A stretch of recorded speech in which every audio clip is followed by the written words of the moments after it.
மந்திரம் அப்படி இப்படின்னு சொல்லுவாங்க. இப்போ நான் நிறைய இது கேள்விப்பட்டிருக்கேன், மணி அட்ராக்ட் பண்றதுக்கான மந்திரங்கள் அப்படின்னு நான் கேள்விப்பட்டிருக்கேன், சில இடங்களில் பார்த்துருக்கேன். பட் எனக்கு அதில் வந்து அது எப்படி நம்ம மந்திரம் சொன்னால் மணி அட்ராக்ட் பண்ண முடியும் அப்படின்னா, எல்லாரும் தான் சொல்லிட்டு போயிடுவாங்க, எல்லாரும் தான் மணி அட்ராக்ட் பண்ணுவாங்க. ஸோ அது வந்து பணம் ஈர்ப்பதற்கான மந்திரங்கள் அப்படின்னு சொல்கிறாங்க. அது வந்து உண்மையிலே அப்படி ஒன்று இருக்குதா? அது உண்மைதானா?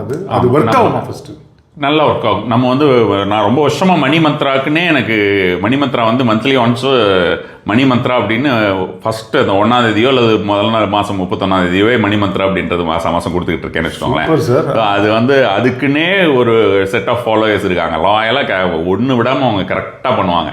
அதுக்கு வரலைனாலே இங்கே வந்து ஏகப்பட்ட கால்ஸ் வர்றது, ஏகப்பட்ட மெசேஜஸ் எல்லாம் வரா மாதிரியான ஒரு விஷயமா இருக்கும். என்னென்னா உங்களுக்கு நாத பிரம்மம்னு சொல்லுவோம். இது வந்து நாத பிரம்மம் அப்படிங்கிறது சவுண்ட் ஹீலிங் நம்ம சொல்கிறோம் இல்லையா? நம்ம இன்னும் கொஞ்சம் எளிதாக சொல்லும்போது சவுண்ட் ஹீலிங் சொல்கிறோம். இப்போ நிறைய சவுண்ட் ஹீலிங்கிறது வந்து பார்த்திங்கன்னா வெஸ்டர்ன் கண்ட்ரீஸ்லையுமே சரி, இங்கேயும் நிறைய அந்த சவுண்ட் ஹீலிங் அப்படின்ற மாதிரியான நமக்கு ஏகப்பட்டது இருக்குது. சவுண்ட் ஹீலிங்கிறது நமக்கு ரொம்ப காலமாகவே இருக்கக்கூடியது, நாத பிரம்மம்னு சொல்லக்கூடியது. இங்கே ஃபாரின் கண்ட்ரீஸ்லேயும் இப்போ அந்த சவுண்ட் ஹீலிங்கிறது நிறைய மெத்தட்ஸு, இப்போ இந்த சிங்கிங் பவுல்லாம் வச்சுலாம் நிறைய பண்ணி பார்த்துருப்பீங்க நிறைய விஷயங்கள்.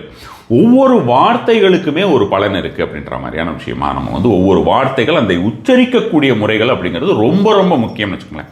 இப்போ நீங்கள் திரைத்துறையில் இருக்கிறதுனால ஒரு விஷயம் பார்க்கலாம். இப்போ திரைத்துறையிலேயே வந்து பார்த்தோம்னா சில பாடல்கள் எல்லாம் வரும்போது இந்த அடியே அடியேன்னு அடியே அப்படின்னு கூப்பிட்ற மாதிரியான ஒரு விஷயமா பாடல்கள்லாம் வந்து ஹிட்டுமே ஆயிருக்குன்னு வச்சுக்கோங்களேன். அப்போ அந்த அடியே அப்படின்னு கூப்பிட்றதோ அந்த மாதிரியான ஒரு விஷயத்தை வந்து நம்ம வந்து சொல்கிறது, அவங்க வந்து அது ரொம்ப ஒரு மாதிரி ரித்தமிக்காக சொல்கிறது, அது வந்து ஒரு லவபுளாக சொல்கிறதுங்கிற மாதிரியான சாங்ஸ் எல்லாம் கூட வந்து ஹிட் ஆகிருக்கு. இதையே ஒருத்தர் அடியை அப்படின்னு ஒரு மாதிரி சொன்னோம்னா அதோடைய ஒரு எமோஷன் எப்படி இருக்கும்னு பார்த்துக்கோங்க. அது நம்ம மனதுக்குள்ள எந்த மாதிரியான ஒரு விளைவுகள் ஏற்படுத்தும். இதனால தான் ஒவ்வொரு வார்த்தைகளுமே எல்லா லாங்குவேஜஸ்லையுமே அந்த வந்து நேச்சுரலாகவே அந்த லாங்குவேஜஸ்க்குன்னு பர்டிகுலராக ஒரு சில வார்த்தைகள் இருக்குது, அதுக்குண்டான ஃப்ரீக்வன்சியில் இருக்கிறதுனால தான். அதனால தான் அந்த சமஸ்கிருதமாக வந்து சொல்கிறாங்க. சமஸ்கிருதம் இயல்பாகவே அந்த மாதிரி அமைஞ்சது. இப்போ அன்ஃபார்ச்சுனேட்லி வந்து சமஸ்கிருதம் அப்படின்றது ஒரு பர்டிகுலராக ஒரு செக்டோட, அப்புறம் நம்ம வந்து இந்த தமிழோட இது மாதிரிலாம் கம்பேர் பண்ணி அதை வந்து வேண்டாம் அப்படின்னு ஒதுக்கி வைக்கிற நிறைய பேர் அந்த மாதிரியான விஷயங்களுக்கு மாற்றிட்டாங்க.